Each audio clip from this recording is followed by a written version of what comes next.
mechi Stellenbosch na walikubali kusema kweli. Kuna nafasi ambazo Elie Mpanzu kafanya majukumu yake, mpira unamkuta Steven Dese Mukwala anaoparaza mpira unaenda nje. Kuna nafasi ambayo alifika Shomari Kapombe, ilikuwa tu ni kuweka mpira akapiga acrobatic. Unaona mazingira magumu kabisa. Anajua kabisa hii siwezi, lakini akajaribisha. Kuna nafasi nyingine wazi kabisa Joshua Mutale anampigia kipa na punch, ilikuwa kipindi cha pili hicho. Kuna nafasi nyingine Kibu Dennis ndani ya box, kuna namna alishindwa kufanya. Kuna movement za Jean-Charles Ahoua, alikuwa na uwezo wa kutoa pasi nje ya 18, ameshawatawanya mabeki wa timu pinzani, akataka kulazimisha, anapigwa kiatu, baadaye inatokea kipa na punch ile pale. Lakini ukiangalia matukio mengi ambayo Simba nafasi walizozitengeneza zote zilikuwa ni magical chances, yani chances za ajabu sana kuwahi kutokea. Ilichokuwa inatakiwa ni kupush tu mpira ndani kambani. Kwa hiyo mwisho wa siku mashabiki kilichowauma zaidi ni kwamba sawa Simba wameshinda, lakini zile nafasi ambazo zimetengenezwa wakazitupa, wakazidampo, ndicho ambacho kinawaumiza wao, kwa sababu mashabiki unajua David kilichoumiza ni kwamba wanafikiria kwamba wanakwenda Afrika Kusini katika ardhi ambayo Simba wamekuwa hawana matokeo mazuri kabisa. Mechi na Kaizer Chiefs Orlando pia walikwenda pia na Orlando, walishinda hapa nyumbani dhidi ya Orlando, wakaenda kule wakasawazishiwa. Orlando alikuwa na yule mshambuliaji wao raia wa Ghana Kwame, wakamaliza shughuli, wakatolewa kwa mikojo ya penalty. Kwa hiyo utaona swala ambalo mashabiki wamezungumza lakini pia na wengi ambao walikuwa uwanjani walikuwa wanazungumza swala la ubinafsi. Na mimi unajua tulikuwa na nipongeze ule uwanja wa New Amani Complex. Kusema kweli wale jamaa upande wa media Tribune wametengeneza vizuri sana. Yaani sisi tumekaa hapa hivi kama tu Ulaya, tunawaona wachezaji hawa hapa, waandishi wa habari hatugusi hatugasi, yani tunajinafasi, tunaona mpira hapa mbele. Yani kocha Fadlu, mimi jicho langu mara nyingi huwa linaangalia zaidi vitu vingi uwanjani. Wakati unaangalia labda watu wengine wanaangalia mpira, mimi huwa naangalia vitu vingi vinavyoendelea. Kocha Fadlu unajua alitumia akili yake hadi akafikia mwisho. Hadi akafika mwisho. Toa sana maelekezo, anamwambia Jean-Charles Ahoua fanya hiki, fanya hiki. Na niliwahi kuambia watu Jean-Charles Ahoua ni mmoja wa wachezaji ambao wanalelewa kimayai sana. Ni last born wa Simba, kwa sababu anapewa maelekezo hasikilizi, ameshaondoka. Anaelekezwa hafanyi kazi, anampigia mtu kidari sawa, lakini end product inakuaje? Ukiachana na goli ambalo alilifunga la free kick, watu wengi wanamsifia kwa goli alilolifunga, lakini ile goli huwezi kumsifia Jean-Charles Ahoua peke yake, kwa sababu wakati anapiga ile free kick kuna movement alifanya Mukwala pamoja na Kibu Dennis kuwatawanya wachezaji wa timu ya Stellenbosch. Kwa hiyo akawahadaa. Walivyofanya hivyo ndio mpira unapita moja kwa moja. Unamkuta nani? Unaenda nani? Kwa hiyo utaona namna ambavyo movement zile zilivyofanyika zilisaidia pia hata goli la Jean-Charles Ahoua kupatikana. Ndio maana watu wakakimbia kwenye VAR kwenda kuangalia je kulikuwa kuna offside na mambo kama hayo. Kwa hiyo uwezo ukamsifia tu mpigaji, lazima usifie na watu ambao walifanya runs ambazo ziliwatawanya zikawafanya jamaa washindwe kwenda kufanya marking na mpira ukaingia kambani. So walihusika watu wote pale. Lakini Jean-Charles Ahoua huyo yeye kama creator midfielder, kama ni kiungo ambaye yeye kazi yake ni kupika, playmaker, majukumu yake uwanjani ni yapi? Atakuofa namba ili tu tufunge midomo tushinde kuja kuongea.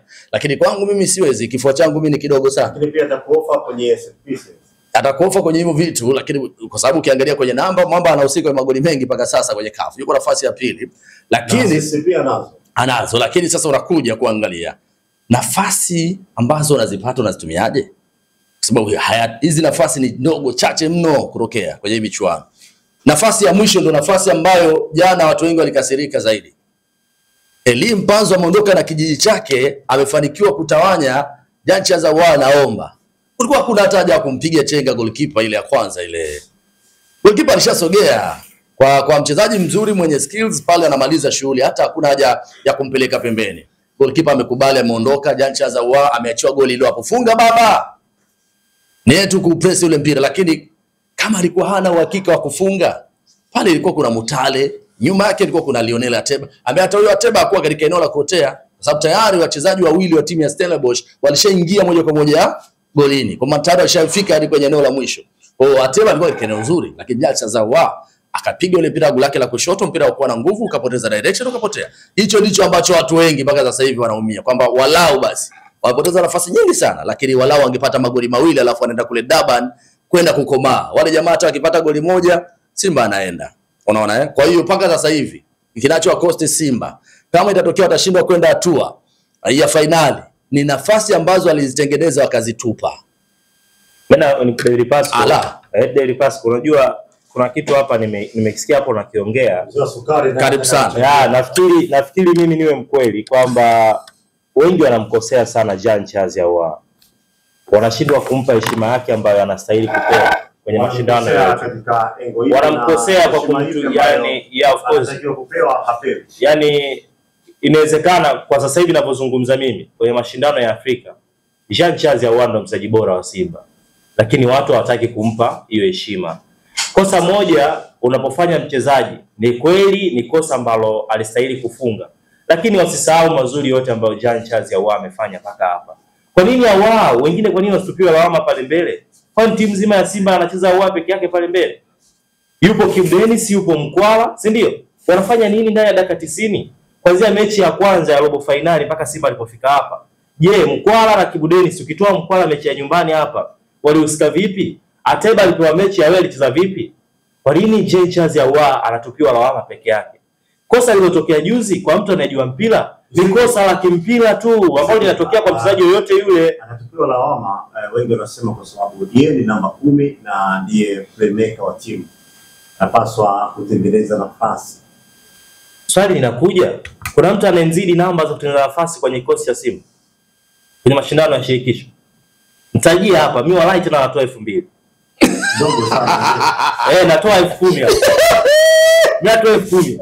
Anayemzidi Ahoua nisikilize. 2000 hiyo nakubaya ukale chai, sawa? Baadaye zikiziki maisha yako.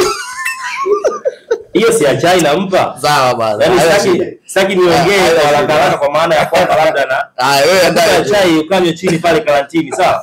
Endelea na uchambuzi. Ukanywe. Sawa ukanywe supu na chapati mbili. Sasa anataka kuuliza kichwa. Wala kwa ajili ya shilingi 2000. Ukanywe chai kwa sababu inawezekana ujanywa sababu safari za Zanzibar. Sasa maana yangu kubwa ni nini? Pointi yangu kubwa ni kwamba kuna watu wanamchukulia Jean Charles Ahoua kawaida. Lakini mpira unaongea kwenye miguu yake Jean Charles Ahoua. Of course kuna maeneo ambayo ni ya kiufundi yeye ana miss. Ndio maana ukimsikiliza kocha Fadlu anaamini anastahili kuongeza namba 10 mwingine, pengine kuja kuongeza quality kwenye vitu ambavyo Jean Charles Ahoua ana miss. Lakini sio kwamba ni mchezaji ambaye hapo kama tunaendelea. Kocha mwenyewe alizungumza mara baada ya mchezo dhidi ya Al-Masry, alisema Simba wanahitaji namba 10. Ndio. Mpaka kocha anakwenda anazungumza public, maana yake ni kwamba ameona kwamba alienaye hatoshi na hatimizi majukumu yake ipasavyo.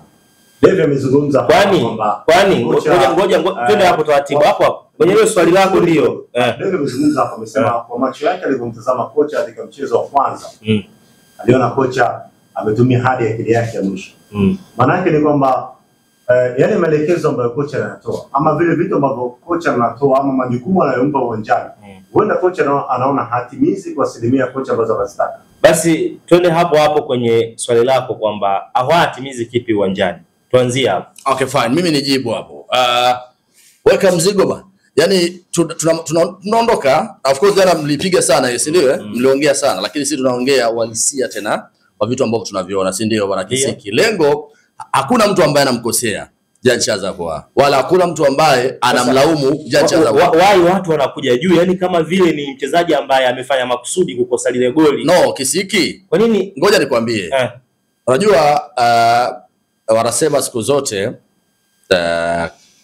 kosa si kosa, ila ukirudia ni kosa sana. Kwa hiyo Ahoua anarudia makosa. Yaani kinachofanyika kwa Jean Charles Ahoua, of course mimi kwangu nilisha declare nikasema one of the best playmaker ambaye amekuja ndani ya muda mfupi akaja akafunika makosa watu wengi na tayari akawa na namba bora, kwa sababu amecheza hata msimu hujamalizika kwenye ligi kuu tayari alishafikisha idadi ya goli 19, goals involvements 19. Jana ndio Clement Mzize amemvuka akifikisha goli 13, yeye ana 12.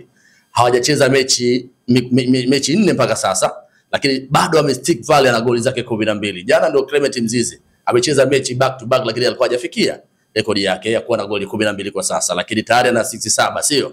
anafikisha 19. Lakini ukija kwenye michuano ya kimataifa, Jean Charles Ahoua ana namba nzuri pia, ana assist na anafunga pia. Ni mchezaji wa pili kwa sasa kwenye namba bora kwenye michuano ya CAF. Lakini kama playmaker, majukumu yako sio namba ya kufunga tu. Yani kuna wakati hata hizo chances ambazo anazitengeneza sio clinical chances, yani clear chances ambazo unajua kabisa hii nampa mtu anasukuma mpira kambani. Zaidi utaona ni anaweka ugumu katika nafasi. Na Jean Charles Ahoua sio flexibility playmaker, yani ni mchezaji ambaye yuko tu direct. Kwa maana mara nyingi anapenda yeye mwenyewe kuforce kwenda. Lakini kocha anamuita, anamwambia, kama uliangalia ulikuwa unamuona vizuri, kocha kwenye demarcation zone alikuwa anamuelekeza, yani kwa maana achia mpira kwa haraka zaidi. Yani sio kwamba ukipata mpira tayari timu pinzani imekubali, bado unaendelea kuwa unaonao. As a playmaker unachukua ule mpira haraka zaidi, mtu amekaa kwenye nafasi, Kibu amefungua, Mbazo amefungua, Mkwala yuko katika eneo zuri, bado nataka yeye asogee kwenye final third. Playmaker ni yule ambaye yuko very quick. Sasa David sijamaliza. Ni yule mchezaji ambaye ana quick reaction, kwa maana kwamba anajua kunusa sehemu gani ambapo muda huu unapaswa kuachia pasi, muda gani unapaswa kufunga. Sijui unaelewa vizuri. Kwa Jean Charles Ahoua atakuofa kwenye assist au atakuofa zaidi kutaka kufunga, lakini mwisho wa siku hata kwenye hizo fouls, free kick atakupa, lakini kwenda kulainisha katika eneo la mwisho Simba anatokana nini David Pascal? Assist ni pale, of course, ni ile kumpasia mchezaji. Nini maana ya playmaker? Playmaker kutengeneza nafasi.